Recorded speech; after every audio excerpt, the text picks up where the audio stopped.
Now what you're going to need is a mop, be it a standard or flat, dustpan and broom, mop bucket, and you're going to need a microfiber cloth and a sponge. Before we start cleaning any type of kitchen floor, there's one important step that applies to all of them, and that's sweeping and hoovering. Next, we're going to pre-wash and remove anything sticky or stuck to our floors with a sponge using a small amount of our chosen floor cleaner, or you can use mild dish soap. We're going to fill our bucket with warm water and add in our cleaning detergent that's designed specially for the type of kitchen flooring we have. Now when using a mop for cleaning off your floors, you do not need to soak the entire mop into the bucket. And for those with wood and laminate flooring, you need to dry mop, meaning you're only wetting the tips of the mop to clean.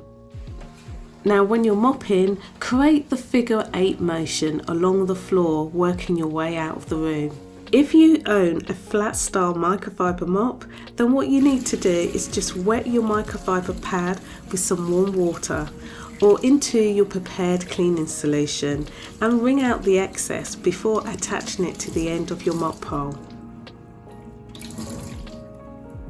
As I have the option to spray directly onto the floor, I'm going to lightly spray and clean the floor as I work my way out of the room.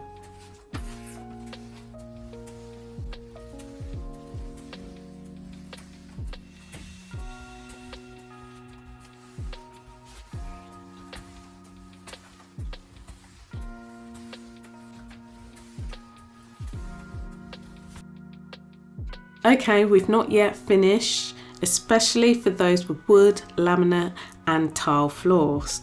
You need to dry your floor too.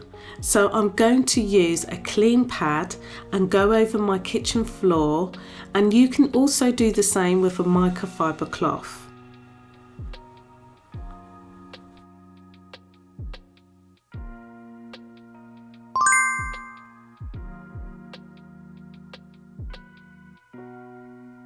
Now once I've cleaned my kitchen and bathroom floors, I like to pop my pads straight into the washing machine on a quick setting, and they're ready for the next weekly clean. Now I hope you found value in today's video, give it a thumbs up and check out the next video coming up.